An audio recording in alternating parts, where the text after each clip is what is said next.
6 onwards that I haven't met them before. So here, I'm obviously going to unblock the club, throw a heart on a club,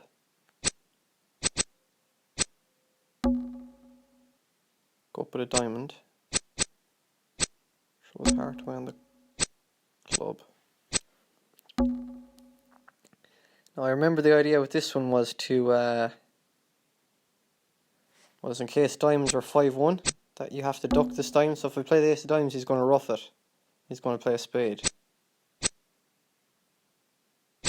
Yeah, and then you're off, right? So you'll see what will happen now is you can only ruff 2 diamonds and you're going to lose a diamond. So we'll undo that. So you duck the diamond and you win the spade, and you ruff a diamond, ruff a club, ruff a diamond, and ruff a club, and you draw the trumps and you cash your ace of diamonds.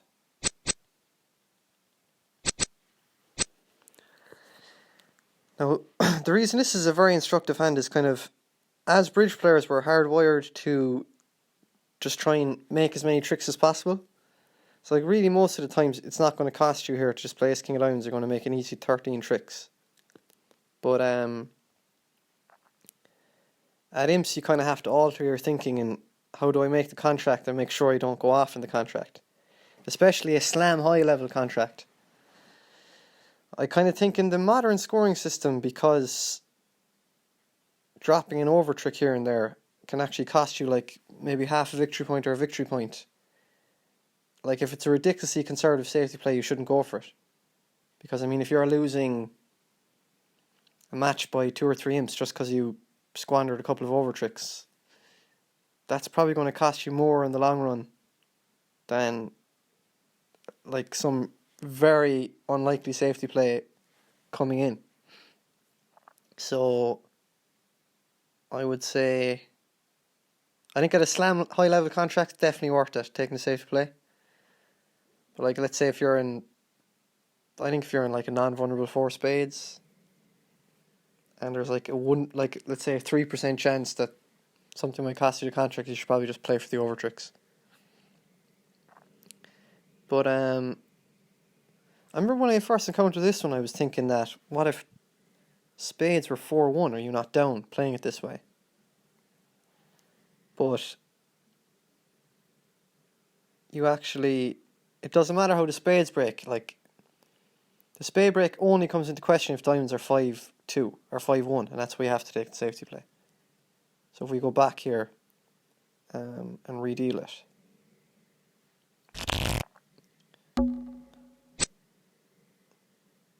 Like, I was thinking maybe it wasn't the best of lines initially, because let's say we take the safety play. Oh, sorry. Got ahead of myself there. I never threw away the heart. So I was thinking, let's say we take this safety play.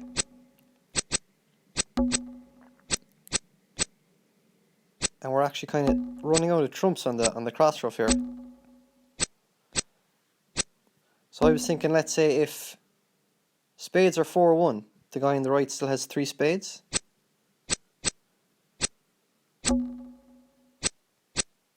And he still has 3 spades. So let's say he had 4 spades and he didn't ruff now.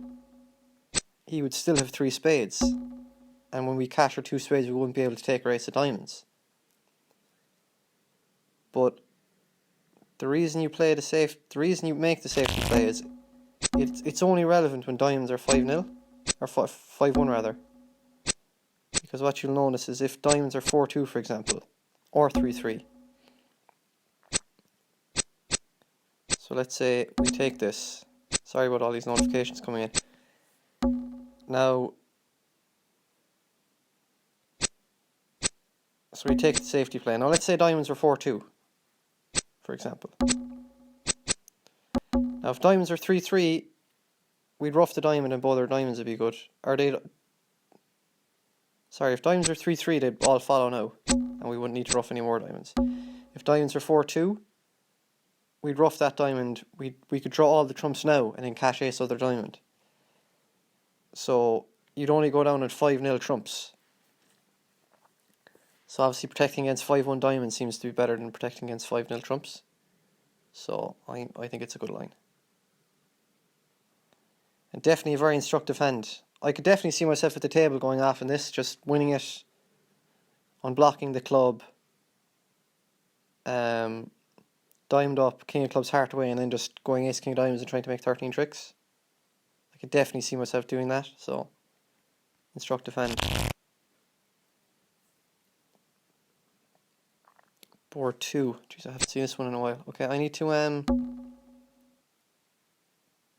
be very careful about how long this video goes, because I can't have videos longer than 10 minutes.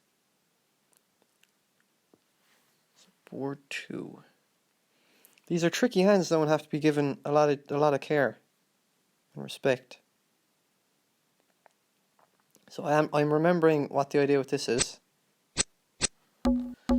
So if we counter tricks, we have 2 diamonds, 3 spades is 5, 2 hearts is 7, and we have 3 clubs, isn't it? So 1, 2, 3, 4, 5, 6, 7, 8, 9, 10. So obviously we need 2 more tricks, and they're going to come from the club suit. So if clubs are 4-1, for example, we can just go club, club, club, give them a club, and that's the end of it. So the only danger is 5-0 clubs. And you need to protect against 5-0 clubs on both sides, because your clubs are actually good enough to do that. So I remember what you need to do here is you play a heart up or a spade up, doesn't matter. You play the 7 of clubs and you let it run. 6 of clubs, whatever, doesn't matter. So now you know for a fact the clubs are 4-1 or better. You cash the club, and you could claim if it was if there was a claim option, you could claim, but you can't claim, unfortunately. So I'll just play through this really quickly.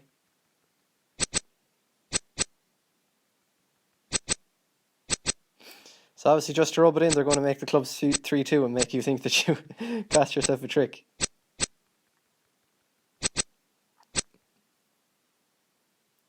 So the clubs are 3-2 here, right, on this layout. But you'll notice that it's an excellently designed system, right? If you don't play the contract the way it should be played, they will alter the layout of the defensive cards such that you go down. So if you play it any other way than the way it should be played. So you could see in that example after the deal, the clubs are 3-2. But if I do something like this, if I cash the ace of clubs, West is going to show out. Okay? So now the clubs are 5-0 offside, and I'm going to go down. So that's one example. And now if I do something like... That's the most natural line you're going to take. So if you do that, they're going to make them 5-0, because you haven't played it correctly. So that's why they're so useful, these boards. They'll keep shuffling the cards around. Or if there's a finesse, for example, that you shouldn't be taking early on, it'll keep switching the direction of the card you're finessing into if you're not playing it the right way. So you might take a finesse into the queen, let's say, into the right hand opponent, and he'll have it. And you might say, oh, he's got it, so I'll finesse it to the other hand, and the left hand opponent will have it. So they'll switch around if you're not doing the right thing. So it's a very well designed system. So again, I could see myself going down at the table in this one. It's just being very vigilant and I suppose aware of the possible dangers that could jeopardize the contract and catering for them within reason. So that's that board. So I'll move on to the next one. I think I'll end this stream just in case it's going close to the 10 minutes.